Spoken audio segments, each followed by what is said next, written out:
పట్టుమని 25 ఏళ్ళు కూడా లేకుండానే దేశ రాజకీయాన్ని ఒక ఊపు ఊపడం సాధ్యమా?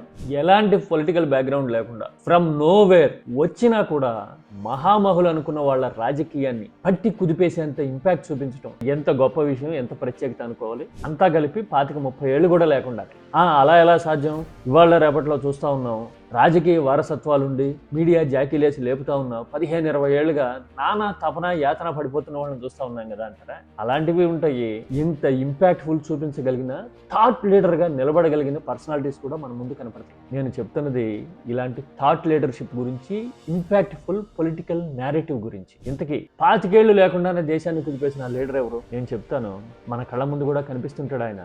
అఫ్ కోర్స్ మనం తెలుసుకోలేదా, అవునా ఇంత స్టోరీ ఉందా ఇతని వెనక అని ఆశ్చర్యపోతామేమో. చెక్ చేసుకోండి ఒకసారి.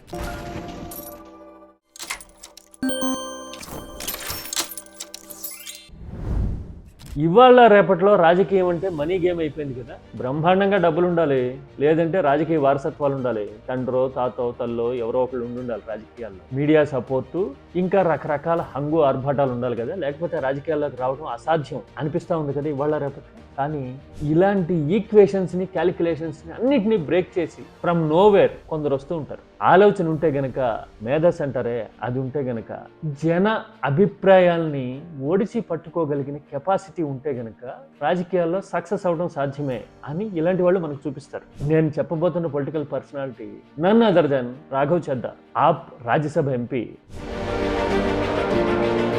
फोन मेरा, सिम कार्ड मेरा, नंबर मेरा, तो सर रिचार्ज खत्म होने के बाद आउटगोइंग कॉल बंद होना समझ आता है, लेकिन इनकमिंग कॉल बंद होना सरासर मनमानी है.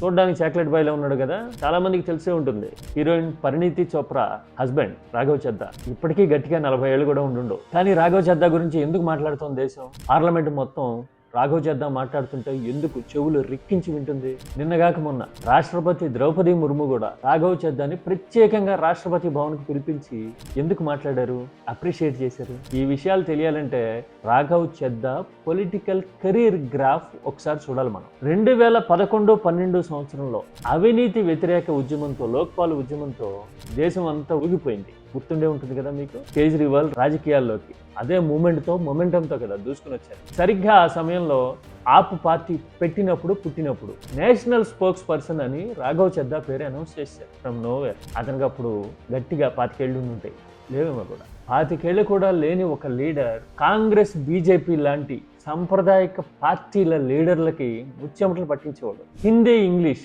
లాంగ్వేజ్ ఏదైనా కానీ ధనాధన్ ఆర్గ్యుమెంట్ వినిపించే తీరు ఆశ్చర్యపరిచేది. ఎవరి రాఘవ్ చద్దా అని అప్పటి నుంచి మాట్లాడుకోవడం మొదలుపెట్టారు. ఆ తర్వాత ఢిల్లీ జలమండల్ లాంటి సంస్థలతో పనిచేస్తూ ప్రజలకు ఉపయోగకరమైన వేరియస్ ఇనిషియేటివ్స్లో పార్టిసిపేట్ చేశాడు రాఘవ్ చద్దా. మధ్యలో చాలా షార్ట్ స్టింక్ట్ ఢిల్లీ అసెంబ్లీకి ఎమ్మెల్యేగా ఎంపికయ్యాడు ఆయన.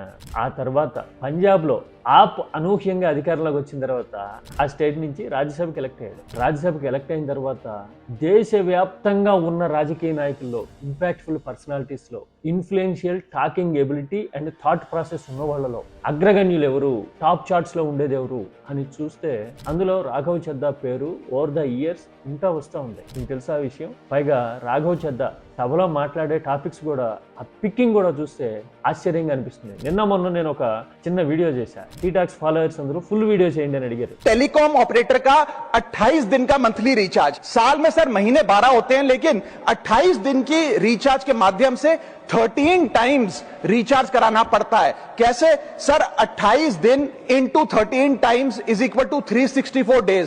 ये एक बड़ी क्लेवर स्ट्रैटेजी है, जिसके चलते आपको फीलिंग 30 दिन की देते हैं, लेकिन आपसे डीलिंग 28 दिन की करते हैं. మొబైల్ రీఛార్జ్ గురించి రాఘవ్ చద్దా మాట్లాడిన తీరు చూసి చాలా మంది అవును కదా, ఇలాంటి ఇష్యూని ఎందుకు ప్రభుత్వాలు, నాయకులు అడ్రస్ చేయలే ఇంతకాలం అని ఆశ్చర్యపోయారు, మాట్లాడుకుంటున్నారు. ఇప్పుడు ఇదొక్కటే కాదు, ఇంతకు ముందు డైరీ ప్రొడక్ట్స్ లో క్వాలిటీ ఎందుకు ఉన్నట్లా, దేశంలో పన్నీర్ లాంటి డైరీ ప్రొడక్ట్స్ తింటున్న జనాభా ఎంతమంది ఉన్నారు, అసలు దేశ ప్రొడక్టివిటీ కేపబిలిటీ ఎంత, ప్రొడక్షన్ ఏమో తక్కువ ఉంది, తినేవాళ్ళు ఎక్కువ మంది ఉన్నారు, కానీ అందరికీ సరిపడా పన్నీర్ ఎక్కడ దొరుకుతుంది, డైరీ ప్రొడక్ట్స్ ఎంత ఫేకో చెప్పడానికి ఇది తిరుగులేని ఎగ్జాంపుల్ కదా అని రాఘవ్ చద్దా.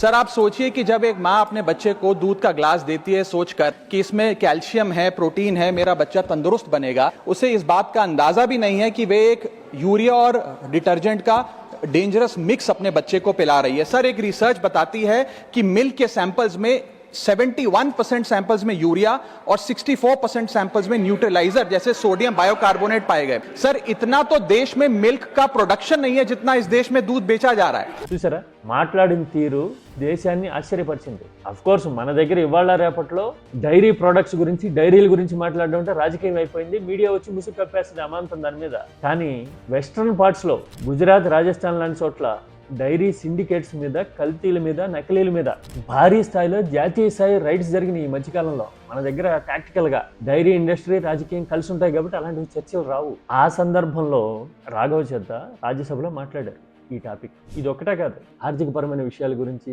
కస్టమర్ సర్వీస్ ఛార్జీల పేరుతో బ్యాంకులు సగటు మనిషి జేబుకి ఎలా కత్తిరి పెట్టేస్తుంటాయి, ఆ సమ్ ఆఫ్ కత్తిరింపు అమౌంట్ను లెక్కేస్తే ఎంత ఉంటుందో తెలుసా మీకు అని రాఘవ్ చెద్దా మాట్లాడిన వీడియోస్ సభలో. बैंकों ने वित्तीय वर्ष 22-23 में 3500 करोड़ रुपए मिनिमम बैलेंस पेनल्टी के नाम से लोगों से वसूले हैं मैडम। एक्स्ट्रा एटीएम यूजेज, अगर आप चौथा पांचवा ट्रांजैक्शन कर लें तो हर ट्रांजैक्शन पे 20 रुपए एटीएम चार्ज आपको देना पड़ता है। इन एक्टिविटी फी 100 से 200 रुपए सालाना। तो एसएमएस अलर्ट चार्जेस के नाम पर भी प्रति क्वार्टर 20 से 25 रुपए आपसे लिया जाता है।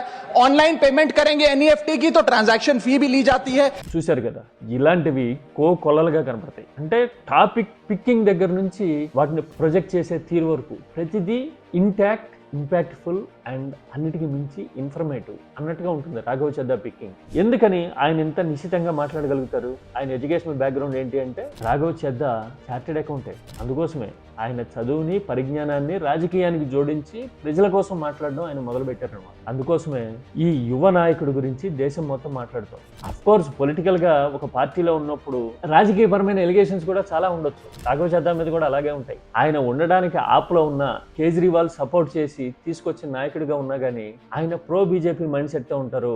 బ్యాక్ ఛానల్స్ లో మోడీతో కనెక్ట్ అయి ఉంటారు అని మాట్లాడే వాళ్ళు కూడా ఉంటారు. Course that's a different scenario. రాజకీయాల్లో ఉన్నప్పుడు ఇలాంటివన్నీ వినపడుతూనే ఉంటాయి. కానీ ఇంపాక్ట్ పరంగా చూస్తే మాత్రం రాఘవ్ చెద్దా ఖచ్చితంగా ఈ జనరేషన్ లీడర్స్ లో అగ్రస్థానంలో ఉంటారు. మొన్న మధ్యన మీడియా సర్కిల్స్ లో ఇలాంటి టాపిక్ మీదే ఒక డిబేట్ జరుగుతూ ఉన్నప్పుడు ఎవరు ఫోకస్ అవుతా ఉన్నారు ఇప్పుడున్న పార్లమెంట్ ఉభయ సభల్లో ఎక్కువగా యువతరంలో అని లెక్క తీసేట చిరాగ్ పాస్వాన్, రాఘవ్ చెద్దా పేర్లు పోల్ పొజిషన్ లో ఉన్నాయి అని చెప్తారు. అఫ్ కోర్స్ చిరాగ్ పాస్వాన్ అంటే పొలిటికల్ కన్సల్టెంట్స్ ని, మీడియా కన్సల్టెంట్స్ ని రెండు చేతుల్లో నడుపుతారని, ఆయన ఇమేజ్ బిల్డింగ్ మెజర్స్ బ్రహ్మాండంగా తీసుకుంటా ఉన్నారని ఇవాళ రేపట్లో నేషనల్ సర్కిల్స్ లో మాట్లాడుతుంటారు. పైగా చిరాగ్ ఎప్పుడు పొలిటికల్ స్పీచ్లు ఇస్తూ ఉంటారు. మోడీ కోసం ప్రత్యర్థుల మీద ఎదురుదాడి మాత్రమే చేస్తుంటారు. मेरे प्रधानमंत्री ने अपने शब्दों में इस बात को कहा कि देश चलेगा तो सिर्फ और सिर्फ संविधान के आधार पर चलेगा।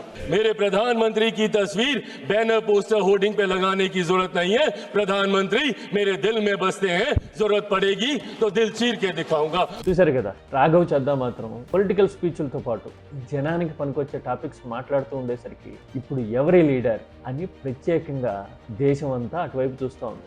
బహుశా ముందు ముందు రాజకీయం మారితే గనక, పొలిటికల్ ట్రాజెక్టరీలో చేంజెస్ వస్తే గనక రాఘవ్ చెద్దా ఖచ్చితంగా ఇంపాక్ట్ఫుల్ పొజిషన్లోకి వస్తారు అనే ఎక్స్పెక్టేషన్సే కాదు, వస్తే బాగుంటుంది అని కోరుకునే వాళ్ళు కూడా ఇప్పుడు చాలా మంది కనపడుతూ ఉన్నారు, వినపడుతూ ఉన్నారు. మీరే ఉంటారు? రాఘవ్ చెద్దా లాంటి లీడర్స్ మన తెలుగు స్టేట్స్ నుంచి ఎవరైనా వచ్చే అవకాశం ఉంటుందా? మనోళ్ళు ఎందుకని సబ్జెక్ట్ కాకుండా ఎప్పుడు పాలిటిక్సో, ప్రత్యర్థుల మీద ఆరోపణలు చేయడం మీద బిజీగా ఉంటారు? కారణం ఏంటి? లాజికల్గా మాట్లాడదాం. కామెంట్ చేసేటప్పుడు సంస్కారవంతమైన భాషను మాత్రమే ఉపయోగిద్దాం. This is key talk.